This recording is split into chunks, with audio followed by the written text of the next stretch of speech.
I want to respond to a couple of the comments. The gentleman that was implying that illegal immigration benefited Democratic states is the most ridiculous thing I've ever heard of. I live in Texas. I don't think anyone can state that there's a state out there that has more immigrants in it than the state of Texas, and it's very Republican. It's very red, and I also resent the hell out of the comment. I'm a duly elected member of Congress by citizens of my district, and to imply that Democrats are not elected by citizens of this country is outrageous and offensive, and you should be ashamed of yourselves. Representative Miss Johnson unleashed a passionate rebuke that echoed far beyond the hearing room. With IC operations intensifying and Afghan allies facing deportation, Johnson confronted her colleagues with a brutal truth. America is on the verge of breaking a promise, one sealed in blood and sacrifice. Today, we are delving into the congressional showdown over immigration, honor, and what it truly means to protect those who have protected us. Mr. Chairman, recipients of humanitarian parole programs, they don't want to leave their countries. They're here because they are fleeing harm and persecution, and we are the United States of America. We're supposed to be a beacon of refuge, a place that says, give me your poor, you're tired, you're huddled masses. We're here. But we're neglecting these very words by virtue of this committee hearing and what's happening in this Congress. In May, the administration announced the termination of temporary protected status for our Afghan allies, the brave Afghans who put their lives on the line to support our U.S. troops. You give all this sanctimony about protecting our lines of enforcers of ICE, but what about the troops?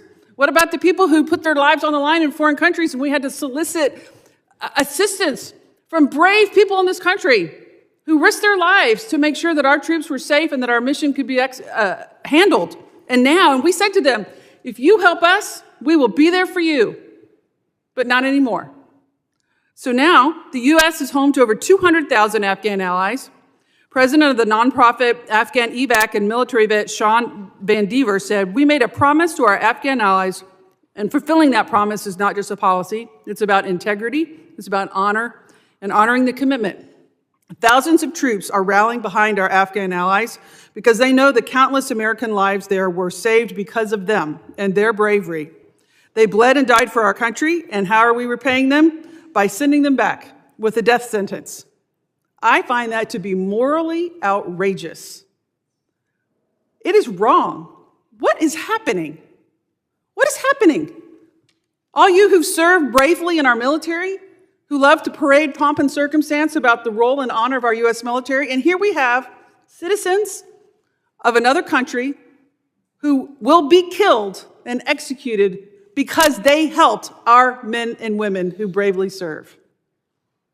That is not the America that we all know we should be. And I think to the other point, you're complaining about ICE and masks. I think it's wrong that ICE agents are masking themselves, hiding themselves, not properly identifying themselves. And the question is not, do you not support the men who serve in law enforcement in this country, because we all do? But maybe you should be questioning the mission. Why is there so much pushback? Why is there so much outrage of how they're handling their mission? Why are we not questioning that? I think we are. That the way they're doing it, by running up on people, by coming and attacking people who are in this country legally. This country said, yes, you have temporary protected status. Yes, you can come here. You've come the right way. And now we're saying, within very short notice, get the hell out. That is not fair. That is not right. That's putting these people who come here to fulfill their American dream,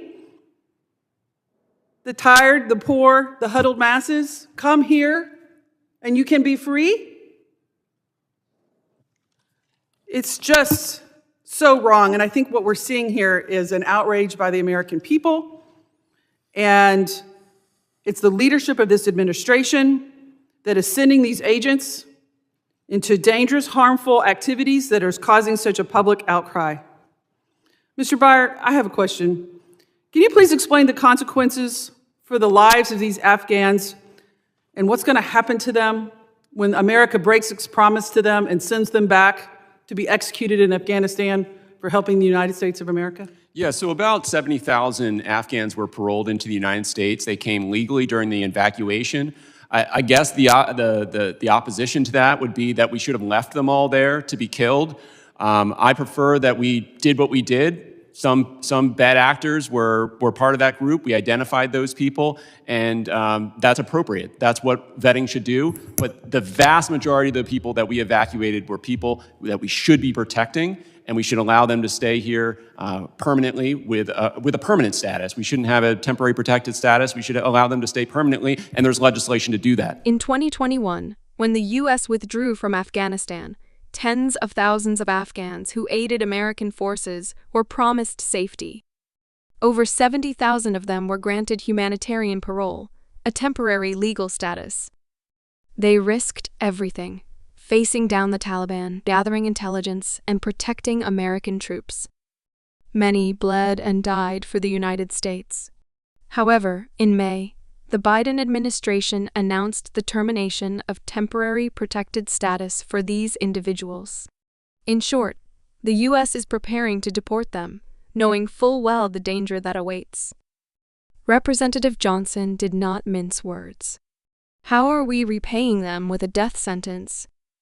Johnson turned her fire toward ICE.